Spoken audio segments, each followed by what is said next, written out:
बाळासाहेबांच्या तमाम शिवसैनिकांना तुमच्या ह्या अनिश गाढवेचा, बाळासाहेबांच्या या कडवट शिवसैनिकाचा आणि शिवसेनेच्या प्रवक्त्याचा मानाचा जय महाराष्ट्र. जर अजूनही शिवसेना एक वादळ या तुमच्या हक्काच्या लाडक्या युट्यूब प्रबोधन माध्यमाला शिवसैनिकांना आपण जर सबस्क्राईब केलं नसाल तर तुम्हा सर्वांना कळकळीची विनंती, आता ताबडतोब शिवसेना एक वादळ तुम्ही सर्वांनी लाखोंच्या संख्येने सबस्क्राईब करावं ही सर्वांना नम्र विनंती. गेल्या काही दिवसांपासून शिवसैनिकांकडनं मला एका प्रश्नाची वारंवार विचारणा होत होती की शिवसेनेच्या 40 गद्दारांच्या अपात्रतेच्या केसचं नेमकं काय चाललंय. केस नेमकी कुठवर आहे की केस काढून घेतलेली आहे, सुप्रीम कोर्टाने ही केस ठेवली आहे की नाही ठेवली आहे, नेमकं या केसवर किंवा शिवसेनेच्या नावाच्या आणि चिन्हाच्या संदर्भातल्या केसवर नेमकं माननीय सुप्रीम कोर्टामध्ये काय चालू आहे, त्याचा करंट स्टेटस काय आहे, सध्याची त्या केसची परिस्थिती काय आहे. शिवसैनिकांना कुठल्या तोंडाने तुम्हाला सांगावं. मी पाहत होतो तुमच्या अनेक कमेंट्स देखील पाहत होतो. अनेक शिवसैनिकांचे कमेंट्स मध्ये मला प्रश्न पडत होते, वैयक्तिक मेसेजेस व्हॉट्सअपवर प्रश्न पडत होते. पण मी तुम्हाला काय उत्तर द्यावं की माननीय सुप्रीम कोर्टाच्या लिस्टिंगवर ही केसच नाहीये म्हणून, ही केस घेतलीच जात नाहीये म्हणून काय उत्तर द्यावं मी तुम्हा सर्वांसमोर येऊ की आज नाही उद्याची, उद्या नाही परवाची, 2 वर्षाची, 3 वर्षाची, 4 वर्षाची कुठेतरी एखादी तारीख असेल. मी काय सांगावं तुम्हाला या केस बद्दल. मी अगदी तुम्हाला आजचं सांगतो, आज विचार केला, आज या केस बद्दल बोलेल, कारण आज या केसवर माननीय सुप्रीम कोर्टात सुनावणी अपेक्षित होती. आज विचार करा शिवसैनिकांनो, आज ज्या वेळेस या केसचा लिस्टिंगचा नंबर नेमका कोणता आहे, कितव्या क्रमांकाला ही केस सुनावणीला आहे, हे फक्त पाहायला जात होतो तितक्यात मला पुढची बातमी मिळाली की केस 8 नोव्हेंबरला पुढची तारीख मिळालेली आहे. जे तुमच्या मनात होतं ते अगदी सत्य झालं. अगदी सर्व लाखो शिवसैनिकांच्या मनात हेच असणार की नेमकी पुढची तारीख नेमकी कोणती, कारण केसची सुनावणी होणार नाही आणि जर झाली तर गेल्या 10 महिन्यांचा रेकॉर्ड तुटला जाईल. गेल्या 10 महिन्यांचा तुम्हाला एक व्हिडिओ आठवत असेल, ज्या व्हिडिओमध्ये मी तुम्हाला सर्वांना सांगितलं होतं की धनंजय चंद्रचूड, DY चंद्रचूड यांच्या कारकिर्दीतच या केसचा निकाल लागेल, 100% लागेल. का कुणास ठाऊक त्यावेळेस या गोष्टीची कल्पना नव्हती की आज जवळपास 10 महिन्यांचा रेकॉर्ड तुटणार आहे. आणखी 2 ते 3 दिवस शिल्लक आहेत, मला वाटतं 11 तारखेपर्यंत 2 ते 3 दिवस शिल्लक आहेत. हे 2 ते 3 दिवस ज्यावेळेस संपतील त्यानंतर 10 महिन्यांचा रेकॉर्ड तयार होईल. हा मला वाटतं या देशाच्या अतिमहत्वाच्या केसेस मधला हा पहिला रेकॉर्ड असेल ज्यामध्ये, म्हणजे रेअरेस्ट टू रेअर केस आहे ही, रेअरेस्ट टू रेअर, अति दुर्मिळातली दुर्मिळ केस आहे ज्यामध्ये 10 महिन्यांपेक्षा जास्तीचा काळ लोटला पण एकही तारीख मिळालेलीच नाही 10 महिन्यांपेक्षा. आणि याची कल्पना मात्र मला नव्हती की 10 महिन्यांपर्यंत एखाद्या न्यायाधीशाकडनं किंवा एखाद्या न्याय व्यवस्थेकडनं तारीखच मिळणार नाही. त्यामुळे या सर्वाच्या भरोशावर मी तुम्हाला म्हणालो होतो याच न्यायाधीशांच्या कारकिर्दीमध्ये याचा निकाल लागेल. बरं, गमतीचा भाग सांगतो तुम्हाला, गमतीचा भाग. 8 तारखेची आपल्याला पुढची तारीख मिळालेली आहे, 8 नोव्हेंबर. 2-3 दिवस बाकी आहेत. 8 नोव्हेंबरचं आणखी एक वैशिष्ट्य सांगतो. याच दिवशी न्यायाधीश, सुप्रीम कोर्टाचे सर्वोच्च न्यायाधीश DY चंद्रचूड यांचा निवृत्ती सोहळा आहे. आता ह्या निवृत्ती सोहळ्यात या केसची सुनावणी होईल असं जर तुम्हाला वाटत असेल, मी पुढे काहीच म्हणत नाही, मी शांत आहे. तरी पण सांगतो, निवृत्ती सोहळ्याची तारीख द्यायचं कारण काय होतं. भले कम्प्युटराइज असेल, काही असेल, पण त्या दिवसाची तारीख द्यायचं म्हणजे विचार करा. खरं तर माझ्या मनात अनेक प्रश्न आहेत न्यायाधीशांसाठी, पण काय आपल्या देशाच्या लोकशाहीने न्यायाधीशांना प्रश्न विचारणं हे मर्यादित ठेवलेलं आहे. न्याय व्यवस्थांवर प्रश्नचिन्ह उभं करणं हे मर्यादित ठेवलेलं आहे. आपल्या देशाच्या लोकशाहीने हे मर्यादित ठेवलेलं आहे. नाहीतर कंटेम्प्ट ऑफ कोर्ट पडतात. काय होतं? कंटेम्प्ट ऑफ कोर्ट, कोर्टाचा अपमान, अवमान. मला अजूनही एक कंटेम्प्ट ऑफ कोर्ट आठवतंय, प्रशांत भूषण यांचं. अगदी अलीकडचंच आहे, दिल्लीचे प्रशांत भूषण, आम आदमी पक्षाचे. यांच्यावर कंटेम्प्ट ऑफ कोर्ट झालं होतं आणि किती रुपयांची शिक्षा झाली माहितीये? 1 रुपयाची. खरं तर 1 रुपयाची शिक्षा, ही 1 रुपया नेमकी किंमत कुणाची लावली? प्रशांत भूषण यांची लावली 1 रुपयाची किंमत, की तुम्ही केलेले आरोप हे 1 रुपया किमतीचेच आहेत, किंवा तुम्ही केलेला अवमान हा 1 रुपया किमतीचा आहे, किंवा तुम्ही ज्यांचा अवमान केला त्यांची किंमत 1 रुपयाची आहे. आता हे तुम्ही ठरवायचंय नेमकी 1 रुपयाची किंमत नेमकी कुणाची. मला असे अनेक कंटेम्प्ट ऑफ कोर्ट आठवतात. पण सांगतो शिवसैनिकांनो, लक्षात घ्या, आपल्या ह्या न्याय व्यवस्थेला प्रश्न विचारणारे आजपर्यंत फार कमी आम्ही पाहिलेत, फारच कमी. कारण न्याय व्यवस्था प्रश्न विचारायला लावणे, बघा आजपर्यंत न्याय व्यवस्था न्याय लेट करत होती पण न्याय थेट करत होती, जे काही असेल ते. आता काही दिवसांपासून, काही वर्षांपासून आम्ही असं पाहतोय, न्याय व्यवस्था सुद्धा बटीक झालेली आहे. न्याय व्यवस्था आता न्यायदानाचं ते पवित्र म्हणा किंवा एक ईश्वर कार्य म्हणा करण्याच्या पात्रतेत राहिली आहे का, हा एक मोठा प्रश्नचिन्ह उभा राहतोय. कारण जस्टिस लोयांचा आत्मा आजही न्याय मागतोय. एका न्यायाधीशाचाच आत्मा जर न्याय मागत फिरत असेल तर त्या देशाची न्याय व्यवस्था खरंच न्यायदानाच्या पात्रतेस योग्य आहे का, हा एक जनतेतनं प्रश्न तयार राहतो. जनतेतला प्रश्न आहे.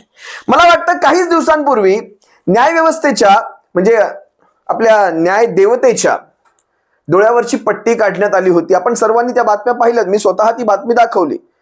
कमरेवरची तलवार जाऊन तिथे संविधान आलं. या अनेक गोष्टी घडल्या.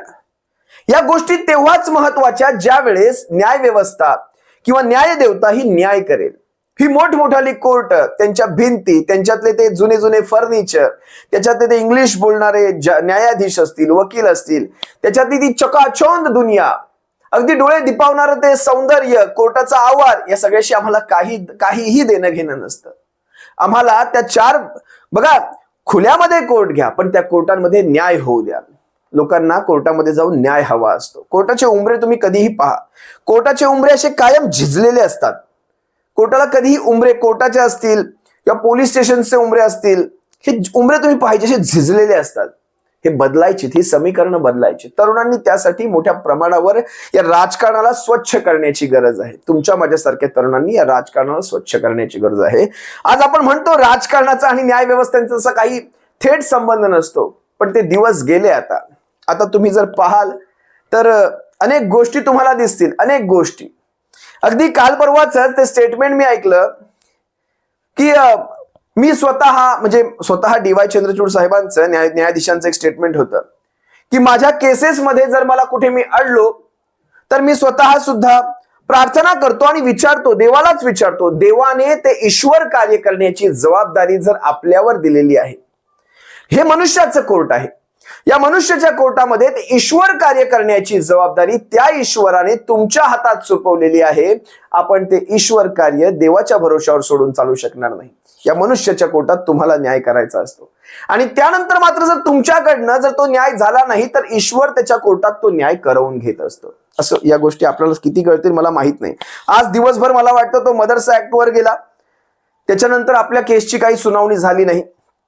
आपल्या केसची सुनावणी आता 8 नोव्हेंबर या रोजी आहे, ज्या दिवशी स्वतः डी.वाय. चंद्रचूड रिटायर होत आहेत. खरं तर माझी एक प्रांजळ मागणी आहे. माझी म्हणजे किती हे होईल नाही होईल माहिती नाही, आता 4-5 दिवस उरले. डी.वाय. चंद्रचूड साहेबांनी खरं तर रिटायर होऊ नये, त्यांनी राजीनामा द्यावा. का कुणास ठाऊक, 2-3 दिवस राहिलेत पण आपण रिटायर होऊ नका.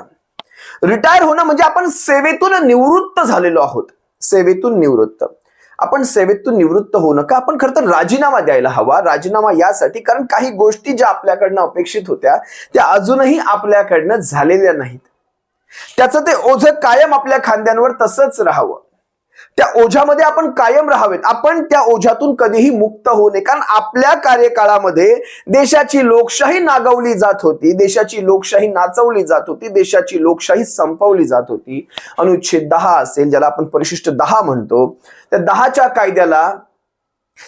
कायद्याचा सामूहिक झाला, त्या कायद्यावर सामूहिक झाला. काय समजू शकता तुम्ही? अशा परिस्थितीमध्ये देशाच्या लोकशाहीला आपण बळकटी आणण्यापेक्षा किंवा बळकटी आणायला हवी होती. खरं तर आपल्याकडनं ते अपेक्षित होतं, पण ते झालं का? आज जे कोणी नवे न्यायाधीश येतील ते नवा गडी नवं राज्य सगळं मग नव्याप्रमाणे परत तारीख पे तारीख लेकिन इंसाफ नाही मिला. आज पहा ना, तुमच्या केसवर कोणीतरी लक्ष देत आहे का? महाराष्ट्राची जनताच सोडा, कुठला राजकारणी देखील लक्ष देत नाही. कारण हा विश्वास आता तयार झालाय की ही न्याय व्यवस्था आमच्या बाबतीत न्याय करू शकत नाही, हा विश्वास तयार झाला. आणि हा का तयार झाला? कारण या तुमच्या सगळ्या ह्या वागण्या बोलण्यातनं. आपण मागे एका आपल्या मला वाटतं ज्युनियर वकिलांना झापण्याचं काम झालं, ज्यावेळेस त्यांनी या केसचं महत्व पटवून देण्याचा प्रयत्न केला, त्यावेळेस तुम्ही त्यांना झापलात. तुम्ही तिथे अग्रेसिव्हनेस दाखवलात तुमचा. पण विचार करा, ह्या केसचं खरं तर महत्व हे शिवसेना असेल, राष्ट्रवादी काँग्रेस तुर्तास मी बाजूला ठेवतो. शिवसेनेचं किंवा शिवसेनेच्या केसच्या अनुषंगाने याचं महत्व नाही, या नावाचं, चिन्हाचं किंवा ह्या 40 आमदारांच्या अपात्रतेचं. आज ही केस जर योग्य तिचा न्याय निवाडा झाला नाही, अजूनही तुम्हाला सांगतो, आता राष्ट्रवादी फुटले, कित्येक पक्ष फुटतील, या देशामध्ये लोकशाहीला अर्थ राहणार नाही, इथे बहुमताला अर्थ राहणार नाही.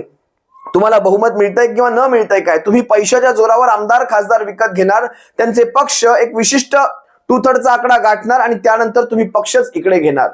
त्यानंतर पक्षाचं काहीही चालणार नाही, सारा आमदार खासदारांच्या संख्येवर चालणार. या गोष्टी आता होऊ लागलेल्या आहेत. त्यामुळे खरं तर ही केस आता शिवसेनेची राहिली नसून ही भारताच्या, या देशाच्या लोकशाहीची झालेली आहे. अशाही परिस्थितीमध्ये जर आपण लक्ष घालणार नसाल तर या देशाची लोकशाही आता राम भरोसेच म्हणावी लागेल. मी तुमच्या अनेक केसेसचे दाखले पाहत होतो. मी ते राफेलच्या फायली चोरीला गेल्यापासून इलेक्ट्रॉल बॉन्ड्स विषयी आपले स्टेटमेंट मी पाहत होतो. इलेक्ट्रॉल बॉन्ड्स काय त्याच्यावर कारवाई झाली? आपण ताशेरे खूप सारे पाहिलेत. सुप्रीम कोर्टाने ताशेरे ओढले, सुप्रीम कोर्टाने याव म्हणालं त्याव म्हणालं, किंवा सुप्रीम कोर्टाने शिवसेनेचा 145 पानांचा निकाल लावला. सारं झालं, पण शेवटी काय झालं? शेवटी तेच, चोरांच्या हातात किल्ल्या, चोरांच्या हातात तिजोरीच्या चाव्या. माननीय न्याय व्यवस्थेने खूप सुंदर ताशेरे ओढले, अगदी मऊ ताशेरे ओढले, मखमली ताशेरे ओढले. या सुंदर ताशेऱ्यांचं आम्ही काय करायचंय? कुठे यांना मुरत घालायचं, कुठे यांचं लोणचं घालायचं? या ताशेऱ्यांचं परिवर्तन कुठेतरी कठोर शिक्षेमध्ये होईल, एखाद्या कठोर कारवाईमध्ये होईल, अशा प्रकारची आम्हाला एक भाबडी आशा होती, पण तसं काही घडलं नाही. माननीय न्याय व्यवस्थेने जे करायचं तेच केलं, चोरांच्याच हातात तिजोरीच्या चाव्या दिल्या. आणि अगदी जबाबदारीने सांगतो, महाराष्ट्रामध्ये हे बेकायदेशीर सरकार चालवण्यामध्ये या सगळ्या राजमान्यतेचा देखील एक हात होता. असो, पुढे भविष्यामध्ये येत्या होऊ घातलेल्या विधानसभांच्या निवडणुकामध्ये शिवसैनिकांनो, महाराष्ट्राच्या सर्वसामान्य नागरिकांनो, तुम्ही मायबाप जनता जनार्दन, तुम्ही सर्वोच्च आहात, अगदी सर्वोच्च न्यायालयांच्याही पलीकडे आहात. या लोकशाहीचं रक्षण करण्याची एक मोठी जबाबदारी तुम्हा सर्वांवर दिली गेलेली आहे. आपण ती सर्वांनी चोख पार पाडावी. येत्या 20 तारखेला ज्या वेळेस आपण मतदान केंद्रात जाल, त्यावेळेस समजायचं आपण एक वकीलच आहोत म्हणून. ते वकील रूपी आपण ज्यावेळेस ते सर्वोच्च मतदान केंद्रात जाल, त्यावेळेस आपण आपली बाजू स्वतः मांडायची आणि आपल्या हाताने आपलं भविष्य ठरवायचं. आपल्या हे बोटावर ज्यावेळेस ती निळी शाई लागेल, त्यावेळेस ती शाई आपलं भविष्य ठरवणारी असेल. आणि त्या कोर्टामध्ये मात्र कुणाचाही हस्तक्षेप चालत नाही. शिवसैनिकांनो, आपण सर्वजण आपली जबाबदारी पार पाडाल, एवढीच एक माफक अपेक्षा ठेवतो. सर्वसामान्य महाराष्ट्रातल्या नागरिकाला सांगतो, आपण सर्वांनी या लोकशाहीचं संरक्षण करण्यामध्ये आपला एक खारीचा नाही तर एक अमूल्य वाटा याच्यामध्ये द्यावा. इतकंच सांगतो, तुम्हा सर्वांची रजा घेतो. सप्रेम जय महाराष्ट्र. बाळासाहेबांच्या शिवसैनिकांनो, काळजी घ्या. जय महाराष्ट्र.